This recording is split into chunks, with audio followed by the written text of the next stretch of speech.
Disa muaj më parë një tjetër skandal përfshiu policinë e shtetit me në krye Ilir Podën, përfaqësuesi disa klaneve kriminale, efektiv pranë komisariatit numër 4 në Tiranë, ndaluan dhe arrestuan në flagrancë me armë pa leje në makinë shtetasin Bruno Çela, antari i Këshillit Bashkiak të Tiranës. Ndërhyrjet e paligjshme dhe korruptive ishin intensive për ta liruar dhe zhdukur dosjen, vinin nga të gjitha anët, herë me oferta dhe herë me kërcënime.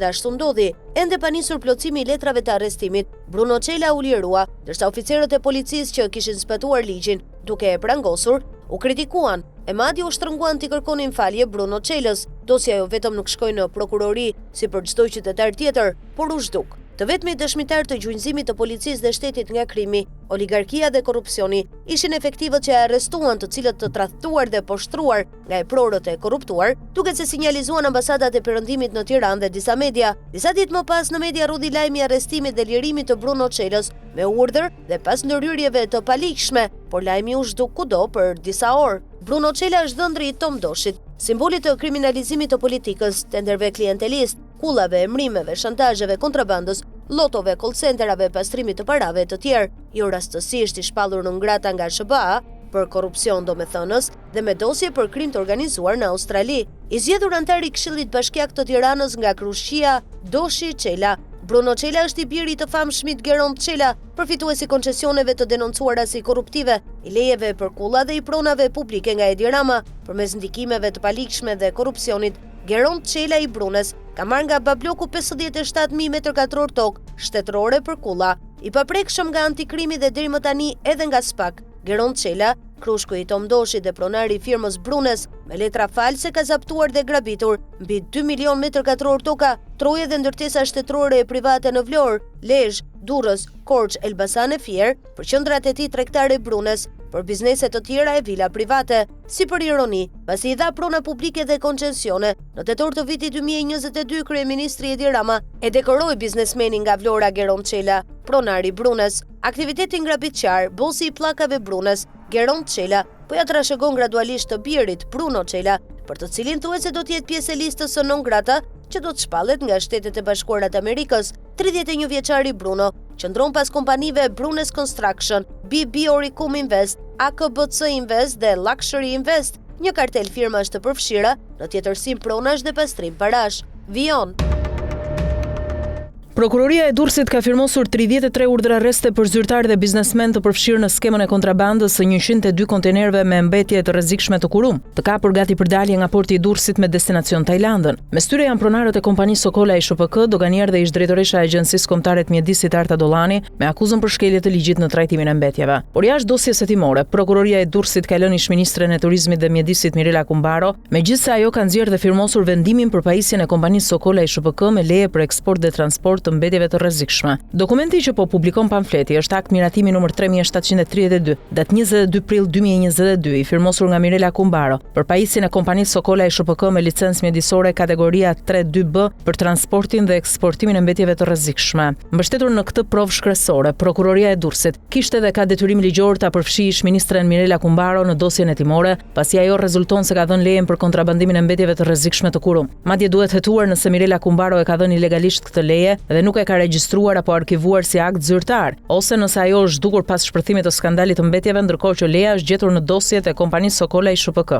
Është absurd fakti që Mirela Kumbaro nuk është regjistruar si subjekt hetimi, ndërkohë që është marrë pandehur me masa rreth shtëpie, varësia e saj ish drejtoresha e Agjencisë Kombëtare të Mjedisit Arta Dollani si zbatuese e lejes së mbetjeve të rrezikshme të dhënë nga Kumbaro. Nisur nga fakti se lejen për mbetjet e rrezikshme e ka dhënë ish-ministra Mirela Kumbaro, Prokuroria e Durrësit, në zbatim të kodit të procedurës penale, duhet ja kaloj çështjen SPAK-ut për kompetencë hetimi, por nuk e ka regjistruar as si subjekt hetimi. Raste të tjera të përfshirjes në afera dhe paprekshmërisë së Mirela Kumbaros. Përveç lejes për mbetjet e rrezikshme, emri i Mirela Kumbaros ka dalë në 23 afera që lidhen me kulturën, mjedisin dhe turizmin gjatë viteve 2013-2025, kur ajo ishte ministre e kulturës, turizmit dhe mjedisit. Sipas raporteve të KLSH-s të dërguara në prokurori dhe në SPAK, rezulton se me vendimet e Mirela Kumbaros për tokat në Bregdet, Pyjet, Parqet, Lumenj dhe burimet ujore në zonat mbrojtura, si dhe me lejet për hece dhe gurore, janë shkaktuar rreth 2 miliardë euro dëm me pasurive kombëtare. Emri Mirela Kumbaros doli si bashkëpunëtore me ish-ministrin Ilir Beqaj në vjedhjen e 730 milion lekëve fonde të Ministrisë dhe donacioneve të BE-s përmes tenderëve dhe faturave fiktive. Ajo doli në coptimin e 50 hektarëve tok park në zonën e Butrintit të dhënë për resort, si edhe në dhënien e qendrës së Butrintit kompanisë së Sallameris Hako për ndërtimin e hotelit, të restorantit, kebabtores dhe parkingut. Emri i Mirela Kumbaros doli te leja për zaptimin, ndërhyrjet ndërtimore dhe shfrytëzimin e kalasë lëkurësit në Sarand nga trafikanti Andrea Çaushi alias Renato Çaushi, si edhe te leja e dhënë drejtori trafikant Sokol Feruni për ndërtimin e hotelit Fantazi në qendër të kalasë së Gjirokastrës. Emri i Mirela Kumbaros doli edhe në vjedhjen e 138 veprave të artit dhe historisë së viteve 1500-1900, të cilat sipas KLSH-s janë nxjerrë nga qendra e trashëgimisë Muzeu Kombëtar dhe Galeria e Artave në vitet 2015-2017 me urdhër të saj për gjoja restaurime dhe ekspozita, por nuk janë rikthyer më. Megjithatë, Prokuroria e Juridiksionit Përgjithshëm dhe SPAK nuk e kanë marrë asnjëherë në pyetje Mirela Kumbaron, ashtu siç ndodhi edhe me lejen për kontrabandën e mbetjeve të rrezikshme. Melinda French Gates ka reaguar publikisht pas përfshirjes së emrit të ish-bashkëshortit të saj, bashkëthemeluesit të Microsoftit Bill Gates, në dokumentet e reja që lidhen me Jeffrey Epstein, duke deklaruar se ky zhvillim ka rikthyer kujtime të dhimbshme nga martesa e tyre. Jam shumë e lumtur që jam larg gjithë këtij llumi, tha Melinda French Gates, e cila u divorcua nga Bill Gates në vitin 2021, pas 27 vitesh martesë. Në një intervistë për podcastin Wildcard të NPR, filantropistja miliardere u shpreh se ndjen trishtim të thellë për akuzat që lidhen me Epstein dhe theksoi se personat e përmendur në dokumente duhet t'i japin përgjigje për to. Për mua është e vështirë sa herë që dalin në dritë këto detaje, sepse më rikthejnë kujtimet e disa periudhave shumë të dhimbshme në martesën time. Çfarëdo pyetjesh që mbeten, për gjëra që as nuk mund t'i kuptoj plotësisht, ato pyetje u takojnë atyre personave dhe edhe ish bashkëshortit tim. Ata duhet të përgjigjen për këto gjëra, jo unë, u shpreh ajo sipas BBC. Dokumentet e publikuara nga Departamenti i Drejtësisë i SBA-ve përfshin një pretendim të Epstein se Bill Gates kishte kontaktuar një sëmundje seksualisht të transmetueshme, pretendim që Gates e ka mohuar kategorikisht. Një zëdhënës i Bill Gates i cilësoi akuzat si absolutisht absurde dhe plotësisht të pavërteta, duke theksuar se ato vijnë nga një gënjeshtar i provuar dhe i pakënaqur. Bill Gates nuk është akuzuar për asnjë shkelje nga viktimat e Epstein, dhe përmendja e emrit të tij në dokumente nuk nënkupton përfshirje në ndonjë aktivitet kriminal. Mediat amerikane raportojnë se Melinda French Gates kishte shprehur shqetësim për lidhjen e ish-bashkëshortit të saj me Epstein, edhe parandarjes së tyre. Pas shpalljes së divorcit, Bill Gates pranoi se kishte pasur një lidhje jashtëmartesore me një punonjëse të Microsoftit në vitin 2019. Pretendimet ndaj Bill Gates janë pjesë mbi 3 milion dokumenteve të publikuara javën e kaluar nga Departamenti i Drejtësisë i SBA-ve. 2 emaile të datës 18 korrik 2013, që dyshohet se janë hartuar nga Epstein, përmbajnë akuzat të ndryshme, megjithëse nuk është e qartë nëse ato janë dërguar ndonjëherë te Gates. Pas publikimit të fundit, përfaqësuesit e Bill Gates deklaruan se dokumentet tregojnë vetëm përpjekjet e Epstein për të dëmtuar reputacionin e tij.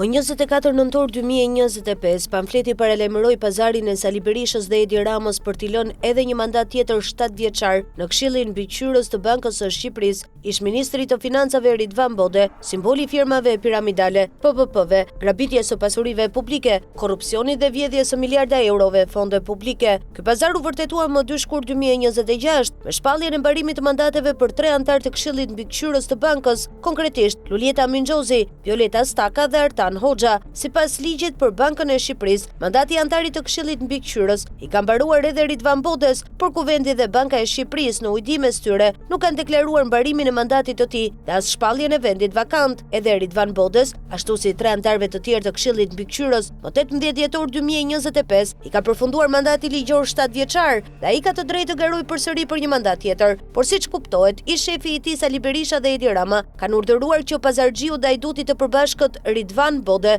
të mos i shpallet mbarimi i mandatit, duke lejuar në eshtje të vazhdojë mandatin e dytë pagar. Në pikën 4 të nenit 44 të ligjit për funksionimin e Bankës së Shqipërisë dhe zgjedhjen e organeve qendrore drejtuese përcaktohet qartë. Afati i qëndrimit në detyrë për çdo antar të Këshillit Mbikëqyrës të Bankës është 7 vjet, por në listën e kandidatëve të rinj dhe të antarëve aktual të Këshillit Mbikëqyrës të Bankës, që u ka mbaruar mandati dhe po garojnë për mandatin e dytë, mungon emri i Ridvan Bodes. Ndërkohë, Kuvendi i Shqipërisë dhe Këshilli i Bankës së Shqipërisë, në ujdim me njëri tjetrin dhe duke u bindur urdhër pazarit të Sali Berishës dhe Edi Ramos, nuk kanë shpallur mbarimin e mandatit të Ridvan Bodes si antar i Këshillit Mbikëqyrës të bankës. Edhe Ridvan Bode, ashtu si 3 kolegët e tij dhe 17 kandidatët e rinj, është i detyruar me ligj të rikandidojë në një garë të hapur përballë Komisionit Parlamentar të Ekonomisë, duke dhënë llogari për punën e tij gjatë mandatit të parë 7 vjeçar në Këshillin Mbikëqyrës të Bankës së Shqipërisë, por me bekimin e dyshes Rama Berisha dhe me heshtjen e kupolës së Kuvendit dhe Bankës së Shqipërisë, Ridvan Bode do të vazhdojë mandatin e dytë pa u nënshtruar garës dhe votimit edhe për 7 vite të tjera